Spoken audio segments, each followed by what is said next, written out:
Olá pessoal, nesse vídeo nós vamos ver alguns conceitos introdutórios relacionados a sistemas operacionais e vamos ver de maneira bem breve os tópicos que serão abordados durante toda a disciplina.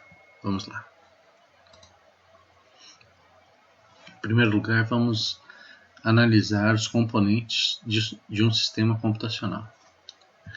Bom, o sistema computacional, basicamente, ele é formado por hardware, um sistema operacional, programas aplicativos e um usuário.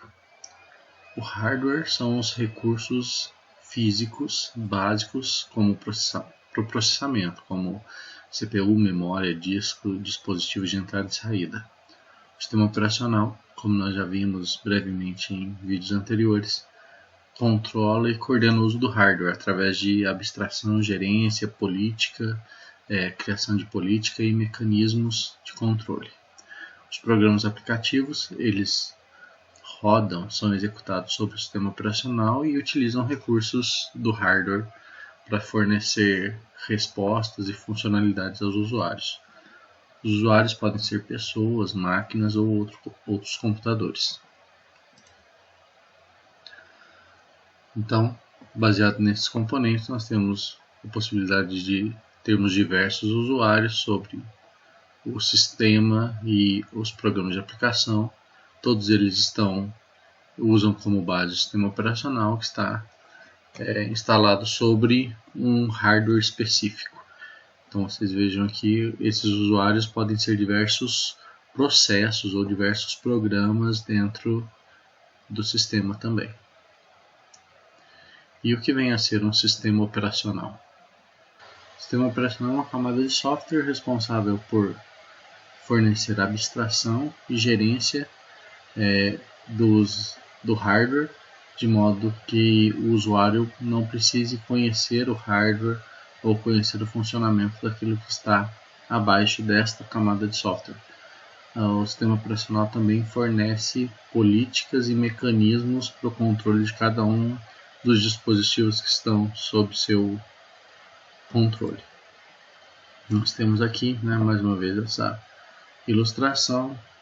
Programadores, usuários ou programas de aplicativos, eles utilizam o sistema operacional para ter acesso ao hardware e assim nós temos esse ambiente onde o sistema operacional é utilizado. Com relação aos itens abstração e gerência, o objetivo da abstração é fornecer interfaces de acesso de modo que o usuário não precise ser especialista nos dispositivos que ele controla ou utiliza e que na troca desses dispositivos o usuário não seja penalizado. Então a abstração também torna os aplicativos independentes do hardware. Então se eu armazeno uma informação em um pendrive, um disco Winchester ou um disco de estado sólido, isso não faz diferença, porque essa abstração e gerência ela garante acesso homogêneo para dispositivos com tecnologias distintas. Ainda com relação à abstração de recursos, cada hardware tem a sua particularidade, como foi dito, e a vantagem do sistema operacional é que essa gerência permite também que eu troque de dispositivos ou faça com que um arquivo seja transferido de um tipo de dispositivo para outro e não preciso me preocupar com esse processo de troca. Cabe ao sistema operacional resolver disputas e conflitos e gerenciar os recursos de hardware que são limitados sempre. Eles são limitados principalmente porque todos os eventos, aplicativos e usuários eles pretendem realizar acesso simultâneo. Como isso não é possível, é necessário gerenciar a utilização, permitindo, no caso, uma parcela de tempo para cada um dos aplicativos e processos. E as disputas podem ocorrer com relação ao uso do processador, acesso ao disco, alocação de memória e acesso a dispositivos de entrada e saída. Então aqui nós temos mais uma vez, vocês vejam que esse tipo de imagem é mostrado de diversas formas, muitas vezes, para que esse conceito fique realmente bem claro com relação a esse ponto que pode ser considerado controlador, mas ele gerencia o gargalo, né, o acesso limitado a cada um dos dispositivos. Sistema operacional é um alocador de recursos, que gerencia todos os recursos e decide o que é conflitante. Aí está a complexidade no desenvolvimento de um sistema operacional, né? E sistema operacional é um programa de controle, que ele controla a execução para prevenir erros e usos indevidos. Então existe toda uma questão de segurança também envolvida. As principais funções do sistema operacional nós podemos resumir nesses 8 tópicos. Todos eles serão vistos nas próximas aulas, né? O tratamento de interrupções, tratamento de exceções, o gerenciamento de programas, gerenciamento de memória, gerenciamento de arquivos, gerenciamento de dispositivos, o suporte a redes, que é a área de comunicação, e o sistema de segurança e proteção, que envolve tanto a proteção com relação a acessos indevidos externos, quanto acessos indevidos relacionados a usuários registrados na máquina. Esses são serviços, então, aqueles serviços que foram lá no slide anterior citados. Então nós temos aqui o sistema operacional sobre o hardware que ele gerencia e realiza abstração. Nós temos os serviços que foram citados, né? Correção de erros, proteção e segurança e todos os outros. Nós temos dessa camada de serviços, para que ela seja acessada pelos usuários, chamadas de sistema. A interface do usuário ela pode possuir 3 modos, que seriam interface gráfica, informações ou controle por lote, batch, e linha de comando. E nós temos então no nível mais alto, né, lembrando que todo esse azul aqui envolve sistema operacional e os programas de sistema, e aqui nesse nível mais alto, programas do usuário. Cada um desses itens, cada uma dessas caixinhas vai ser analisada nas próximas aulas. E o que é o processo de boot, né? Falando de sistemas operacionais, quando nós iniciamos o sistema, iniciamos nosso computador, existe um processo de boot. O que vem a ser isso?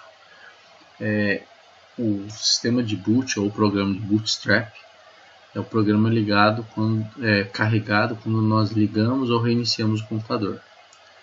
Ele é armazenado em uma ROM, um E2PROM ou uma flash RAM. Ele é conhecido como firmware, né? É um programa de controle. Ele inicializa e testa todos os componentes do sistema, e após a verificação de funcionamento dos componentes essenciais, ele carrega o kernel do sistema e inicia a execução. Então o que ele faz é, após a verificação do sistema, ele carrega os arquivos necessários do sistema operacional para uma área específica da memória principal e passa o controle para o sistema de modo que ele possa iniciar. Aqui nós temos algumas telas, né? Hoje em dia não se vê com tanta frequência essa tela, né? No século passado nós víamos com mais frequência quando as inicializações demoravam um tempo. Hoje em alguns segundos a máquina já está na tela de login, então essa tela não é mais vista. Nós temos aqui algumas marcas de BIOS, tá? De fabricantes de BIOS, que é o sistema de entrada e saída básico. Essa é o exemplo de uma tela. Então, configurações de boot para que eu possa reinstalar o sistema operacional, senha para que eu possa proteger essa área da BIOS. Lembrando que nós vamos analisar essa questão do tipo de inicialização do sistema, quando eu utilizo o MBR, UEFI, e nós vamos ver isso em aulas posteriores. Aqui são encapsulamentos para as BIOS, e aqui aquelas marcas que eu havia mostrado anteriormente, que é uma foto da região onde a BIOS está na placa-mãe. Interessante com relação a BIOS também, que existem códigos de BIOS. Você precisa saber qual é o fabricante da sua BIOS, e dependendo do que aconteça no início na inicialização do seu sistema, pode ser que a sua BIOS, caso ela seja AMI BIOS, se ela der 5 bips curtos, significa que existe algum problema no processador. Então é um modo da BIOS durante a verificação, o post, a verificação dos itens do sistema, informar ao usuário o erro que ela verificou. O sistema operacional ele também é responsável por fornecer o suporte aos programas utilitários. Os tradutores, que são montadores, compiladores, interpretadores, linkadores, carregadores, depuradores e shell, que é o interpretador de comandos. Vamos ver um pouco mais sobre a estrutura do sistema operacional. Alguns conceitos relacionados à estrutura.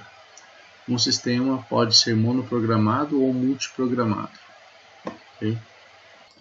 Um sistema monoprogramado, ele também é chamado de monotarefa. Ele permite uma tarefa por vez. Multiprogramado, chamado de multitarefa, porque ele realiza um escalonamento das tarefas e permite a cessação de várias tarefas sendo realizadas ao mesmo tempo.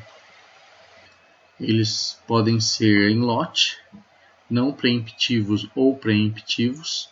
Nós vamos ver ainda o que é esse conceito de que exista um tempo máximo para a utilização do processador e depois o processo tem que ir para o final da fila para galgar uma nova parcela de tempo e assim compartilhar o uso do processador. Tempo compartilhado, time sharing e escalonamento, que é esse fato de gerenciar a utilização do processador. Nós veremos métodos para controle de todos esses itens. Nós temos também os conceitos de interrupção ou interceptação, interrupções de hardware, ou erro de software, exceção ou trap, que seriam as chamadas de sistema. E nós temos os modos de operação também, o modo usuário e o modo núcleo ou kernel, que é no modo núcleo, também chamado de superusuário, quando na verdade o superusuário que tem acesso ao modo núcleo, ele tem amplos poderes para realizar alterações no sistema operacional. Então um superusuário, quando ele está trabalhando no sistema, no núcleo, em toda a estrutura do sistema operacional, esse usuário deve saber o que está fazendo. O modo usuário é um modo que possui diversas restrições e proteções, de modo que o sistema operacional seja conservado intacto, íntegro, sem alterações graves ao sistema que possam prejudicá-lo. Nós temos nos sistemas operacionais também processos. Nessa tela estão mostradas as ferramentas de monitoramento do Macintosh, do Linux e do Windows. Okay? Cada uma delas, onde nós podemos ver os processos, qual é o ID do processo e outras informações que nós vamos também ver em aulas posteriores. Com relação aos processos, o que é o processo? O processo é uma instância de um programa em execução. Ele pode ser executado em primeiro ou em segundo plano. Então, se eu tenho, por exemplo, abro um editor de texto, então um processo relacionado a esse editor de texto está em execução. Se eu abro um outro documento, abro esse processador de texto com outro documento, com dois documentos abertos, então cada um deles tem um processo, cada um deles tem uma independência de ação dentro do sistema. Nós vamos ver como o sistema age, como ele controla a região de memória para essa quantidade, quando eu tenho mais de uma instância de uma ferramenta. Como eu disse, esse processo pode ser executado em primeiro plano ou em segundo. Ele pode ser orientado à CPU ou a operações de entrada e saída. Essa orientação significa se ele usa somente a CPU ele é orientado à CPU. Se ele está sempre buscando, aguardando alguma informação de um periférico de entrada ou fornecendo informações para um periférico de saída, ele é orientado à operação de entrada e saída. Os processos possuem espaço de endereçamento de memória reservado. Esse espaço está apresentado aqui nessa figura.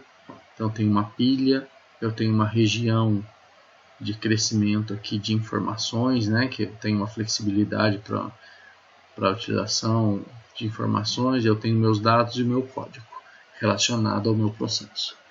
E o processo possui um bloco de controle também de processos, PCB, que está representado nessa imagem, que mantém informações relacionadas ao processo. O estado do processo, o número, o contador de programas, o número de registradores e o conteúdo dos registradores que ele usa, os limites de memória, a lista de arquivos abertos, assim por diante. Com relação aos estados do processo, nós temos esses estados. Assim que o processo criado novo ele fica pronto, ele pode estar em execução no processador. Quando ele finaliza a execução, ele fica como terminado. Caso ele esteja em execução e tenha que esperar alguma informação do teclado, por exemplo, de um evento de entrada e saída, ele vai para o estado de espera. Quando recebe essa informação, ele volta para a fila de prontos. Quando ocorrer uma oportunidade, quando a fila andar e ele for a vez desse processo retornar ao processador, o escalonador coloca novamente no processador. Caso ocorra uma interrupção, também esse processo pode voltar para a fila de prontos, e assim isso ocorre. Nós vamos estudar com bastante detalhes como funcionam os processos. Além dos processos, nós temos as threads também, que são linhas independentes que compartilham recursos do processo. Então aqui nós temos um processo com uma thread, aqui nós temos um processo com 3 threads. Então nós temos código, dados e arquivos do processo que são compartilhados pelas threads, mas elas têm registros e pilha independentes. Elas compartilham o mesmo espaço de endereçamento, então existem condições de corrida, existem conflitos aqui que devem ser gerenciados, e elas podem ser implementadas em modo 1 para 1, N para 1 ou M para N, conforme as figuras aqui apresentam. As chamadas do sistema são uma forma como um programa solicita serviços ao sistema operacional. É semelhante, como diz o slide, a subrrotinas. No caso, o programa necessite escrever na tela, realizar uma leitura do teclado, ele realiza uma chamada de sistema, solicita permissão para acesso ao dispositivo e o sistema operacional gerencia essa chamada. É o núcleo que implementa essas chamadas, então existem chamadas relacionadas a todos aqueles serviços que foram mostrados anteriormente.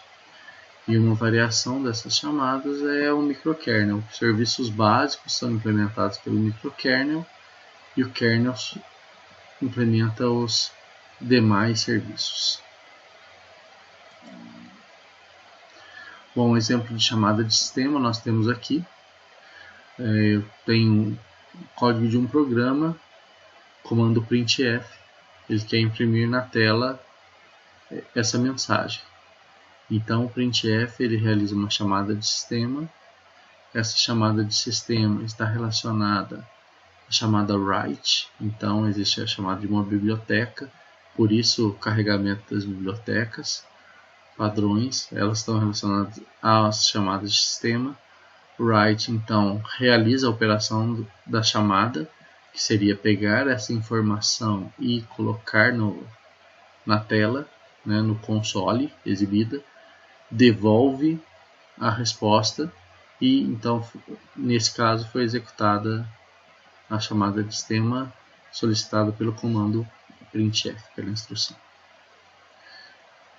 Funcionamento do computador com relação às threads, então nós temos a CPU com threads em execução. A CPU essa thread ou esse processo de execução, ele pode realizar uma requisição de I/O para um dispositivo, enviar ou receber dados, ou então a CPU pode receber uma interrupção por parte do dispositivo, ok? Então aqui nós temos o processador, a cache, e a CPU ela pode enviar uma requisição, enviar e receber dados ou receber uma interrupção do dispositivo. O dispositivo pode acessar diretamente a memória também através de DMA. E a memória é lida pelo processador, pois ela possui instruções e dados. No ciclo de instruções ela lê a instrução e depois executa buscando dados na memória ou dados no dispositivo. Com relação à operação do computador, os dispositivos de entrada e saída da CPU eles executam concorrentemente, então eles estão sendo executados ao mesmo tempo. O device driver é responsável por um dispositivo, cada device driver é responsável por seu dispositivo particular e cada controlador do dispositivo possui um buffer. Então o dispositivo tem um buffer para receber ou enviar informações. A CPU movimenta os dados dos buffers e para os buffers, né? Ela controla isso através dos drivers. E o movimento do dispositivo para o buffer local. Então, né, como eu já disse aqui anteriormente. E o controlador do dispositivo informa a CPU que finalizou a operação através de uma interrupção. Então, voltando aqui, a CPU quer realizar a leitura de uma informação no teclado. Então, é enviada uma requisição. A partir do momento que existe essa informação, o dispositivo envia uma interrupção dizendo que a informação está disponível. A instrução, aquele processo é recarregado no processador e a informação é passada a ele. Operação do computador, então, o controlador de disco, de USB, de gráficos, né? Vocês vejam que esse aqui, com relação àquela imagem mostrada anteriormente nas aulas, era mais moderno, com relação aos dispositivos e aos controladores. As interrupções, elas podem ser de software ou de hardware. Então, o software pode interromper seu próprio processo em execução quando ele faz uma chamada de sistema. E isso é chamado de trap. Aquele exemplo mostrado do printf, o próprio software interrompeu seu processo em execução porque ele necessitou imprimir uma informação no console na tela. E existem interrupções que não são causadas por aplicações, são interrupções de hardware. São eventos externos ou sinais de controle. O exemplo que eu mostrei, quando o teclado fornece a resposta para o processador dizendo a informação está pronta para que o processo que a requisitou leia. Com relação às interrupções, existe um vetor de interrupção que contém os endereços de todas as rotinas. Então, quando uma interrupção é chamada, o vetor de interrupções é consultado e a rotina referente àquela interrupção então é executada. A arquitetura deve salvar o endereço da instrução, então existe uma troca de contexto para cada um desses processos quando uma interrupção é requisitada. Foi mostrado lá naquele fluxograma dos estados que o processo que está em execução vai para a espera. Então existe uma troca de contexto que utiliza a unidade de gerenciamento de memória. Nós vamos ver como isso funciona. As interrupções de entrada elas são desabilitadas enquanto outra interrupção está sendo processada, né, para que não se perca a interrupção. A ideia é que enquanto eu estou, vamos imaginar essa analogia, alguém me chamou, eu estou atendendo essa pessoa, enquanto eu não terminar o atendimento, eu não dou atenção a alguma outra pessoa para que eu não perca as informações. Então seria essa a ideia. E uma trap é uma interrupção gerada por software, que ela pode ser causada por um erro ou por uma requisição do usuário. Então eu tenho um programa que realiza a chamada de sistema. Essa chamada salva o contexto dos registradores, altera o modo do processador para o modo kernel, executa a rotina do sistema relacionada a essa chamada, alterna de novo o modo do processador para o usuário e restaura o contexto dos registradores quando a resposta é recebida. Aqui nós temos as IRQs, né? As interrupções aqui em computadores mais antigos, né, do século passado, podemos dizer assim, quando nós instalávamos o sistema operacional, nós tínhamos que configurar as IRQs, né, a porta de interrupção para cada um dos dispositivos. Hoje, com Plug and Play, você não precisa mais fazer isso, o seu sistema operacional já gerencia. E quando com relação ao dispositivo informar o sistema operacional, então quando ele finaliza a tarefa, ele informa o controlador de interrupção que despacha uma interrupção, né, que informa a CPU que a informação está pronta. Tudo isso, todas as informações são pelo barramento de controle. A CPU confirma a interrupção, o envio da informação, a leitura direta em DMA e assim finaliza o processo. Tratamento de interrupções. Com relação a esse tratamento, o sistema operacional, quando ocorre uma interrupção, ele preserva o estado da CPU armazenado. Então, aquele processo que está sendo executado vai ser armazenado para que depois ele possa receber o resultado da interrupção. A CPU também determina qual tipo de interrupção ocorreu. Como isso acontece? Pode ser por polling, então consulta o status do dispositivo. Esse é o modo mais oneroso, né? Imagina durante uma aula o professor perguntar para cada aluno se ele tem dúvida. Tem uma sala de 60 alunos, então pergunta para o primeiro aluno: você está com dúvida? Não. Pergunta para o segundo e assim por diante. Leva um tempo. Esse é o primeiro modo. O segundo é um sistema de interrupção baseado em vetores. Quando existe uma interrupção, ela vem com um número. Esse número da interrupção, então, é buscado lá no vetor de interrupções e então a rotina relacionada a essa interrupção é executada. É isso aí. E, por último, segmentos separados de código determinam que ação deve ser tomada para cada tipo de interrupção. Nós vamos ver a questão dos segmentos, das interrupções e dos processos com muito mais profundidade em próximas aulas. Que eu já falei rapidamente, né, a respeito do que é interrupção e trap. Interrupção é um evento externo ao processador, gerada por dispositivos, e pode não estar relacionada ao processo que está sendo executado. E as traps é um evento oriundo do processo que está sendo executado, seja por uma chamada de sistema que ele tenha realizado ou por uma instrução ilegal. Outras informações importantes que nós vamos analisar no decorrer da disciplina com relação ao acesso à memória, hierarquia e gerenciamento de memória.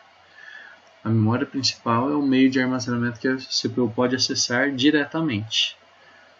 A memória armazenamento secundário é uma extensão dessa memória principal que fornece capacidade de armazenamento não volátil. Então a memória principal é aquela volátil.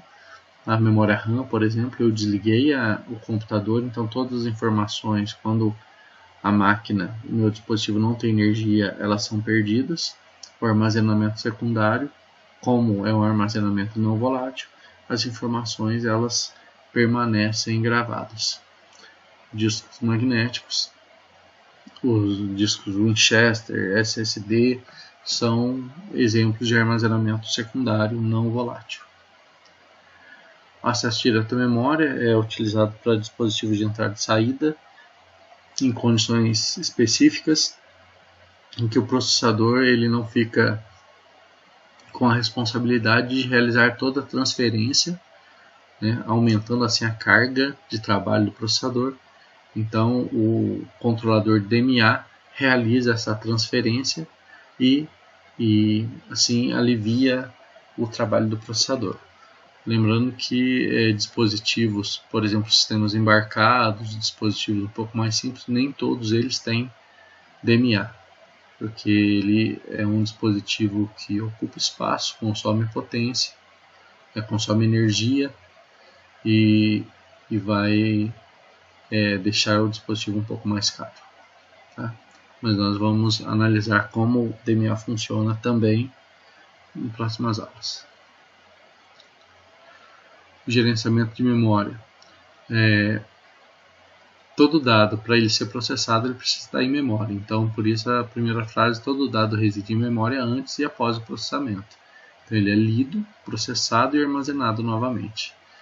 E instruções são carregadas na memória para execução. Então, para execução de qualquer tipo de ação, o segmento de código é lido e as instruções são carregadas na memória, e da memória elas são lidas pelo processador. O gerenciamento de memória determina o que está na memória e quando. Então, a memória é limitada com relação à memória principal, é muito menor do que a memória secundária. Então, vamos analisar um contexto onde você tem 4 GB de memória RAM e 1 TB de HD. Você não consegue carregar todo o seu HD na memória RAM. Então, você precisa de um gerenciador que carregue na memória RAM somente o que é essencial para sua utilização, e caso você precise de algo mais, ele realiza a troca dessas informações. Tá? Por isso, o gerenciamento de memória determina o que está na memória e quando deve estar. E as principais atividades de gerenciamento de memória são manter o controle de quais partes da memória estão sendo usadas e por quem. Lembre-se que o computador ele pode ter alguns usuários utilizando a máquina, o dispositivo de armazenamento, alguns usuários, ou mesmo vários processos de um mesmo usuário usando regiões diferentes do dispositivo de armazenamento. Ele decide também quais processos e dados mover a partir da memória principal e para a memória principal, e gerenciar a alocação da liberação dinâmica de espaço na memória. Um dos tópicos da disciplina da ementa é a questão do sistema de memória. Nós vamos analisar isso com mais cuidado. O sistema operacional fornece para nós uma visão lógica da memória e nós não precisamos nos preocupar com a questão física. A visão lógica da memória é o conceito de arquivo. Nós não precisamos nos preocupar em como ele é armazenado e como as informações são salvas no disco. Tá? Mas nós vamos analisar na disciplina como isso acontece. A abstração fornecida pelo sistema operacional permite que o usuário não se preocupe com isso. Com relação ao gerenciamento de arquivos, o sistema de arquivos, geralmente os arquivos são organizados em diretórios, existe um controle de acesso que está relacionado à parte de proteção do sistema operacional, e as atividades da área de gerenciamento do sistema de arquivos envolvem criar e remover arquivos diretórios, algumas primitivas chamadas de sistema para manipulação de arquivos diretórios, mapeamento dos arquivos e backup dos arquivos para os dispositivos não voláteis. Com relação à transferência de dados, baseado naquela pirâmide de hierarquia de memória, nós temos o dado que está no disco magnético, que é transferido para a memória principal, que é transferido então para a memória cachê, que é transferido para o registrador dentro do processador, onde ele é processado. Então, nós já vimos esse triângulo, nós temos da memória secundária para a memória principal, para a memória cachê, para o registrador. Esse é o fluxo da informação para que ela seja processada pelo processador. Nós temos diferentes sistemas de arquivo também, vamos analisar cada um desses sistemas, analisar vantagens e desvantagens, aplicação de cada um. Aqui uma comparação entre FAT32 e NTFS, o tamanho da partição, o número máximo de caracteres que um arquivo pode ter, o tamanho máximo do arquivo permitido dentro desse sistema, se permite a criptografia e encriptação dos arquivos e das pastas, se possui tolerância a falhas, qual o nível de segurança, se possui compressão, se existe a possibilidade de conversão e a compatibilidade com quais sistemas operacionais. Todas essas informações são importantes e devem ser analisadas na escolha de um sistema de arquivos. Aqui uma análise também de XT4, XFS, as mesmas questões. Tamanho máximo do arquivo, número de arquivos, atributos e assim por diante. Com relação ao sistema de entrada e saída, um sistema de entrada e saída usa como fonte de dados os periféricos, né, fonte, ou então como local de armazenamento. Então existem algumas técnicas de buffering, caching e spooling que nós vamos ver nas próximas aulas. É necessário realizar a interface com esses dispositivos através dos drivers, tá? E geralmente esses drivers são fornecidos pelo fabricante do dispositivo e são específicos para cada hardware. E finalizando a questão de cada um daqueles serviços, nós temos proteção e segurança do sistema, onde proteção é um mecanismo de controle de acesso, onde não permite que um usuário tenha acesso a arquivo de outros usuários na mesma máquina, por exemplo. E segurança está relacionada à negação de serviço, a controle de vírus, roubo de serviço ou de identidade. Nós veremos esses tópicos também. Como eu disse, a área de proteção está relacionada ao ID do usuário, do grupo, os privilégios, né? Por exemplo, o comando sudo do bash que fornece privilégios de superusuário para que possam ser realizadas alterações do sistema. Nós veremos isso também com mais detalhes. E com relação aos sistemas operacionais, nós veremos com mais cuidado e mais detalhamento o Linux e o Windows. E é importante apresentar aqui, inicialmente, a questão open source, que também é muito divulgada. Sistemas operacionais, alguns disponibilizam código-fonte e não somente o binário. E esses sistemas são contra a proteção de cópia e é o movimento Digital Rights Management. Ele foi iniciado pela FSF, que mantém uma licença GNU. Exemplos desses sistemas são o GNU Linux, o BSD Unix e o Sun Solaris. Nós veremos características dos sistemas com muito mais detalhamento nas próximas aulas. Bom, o assunto da aula de hoje foi esse. Ele está disponível no capítulo 1 do Tannenbaum e 1 do Deitel. Vocês podem acessar esses livros através da biblioteca virtual, através do QR Code ou dos links. Tá? E por hoje é só.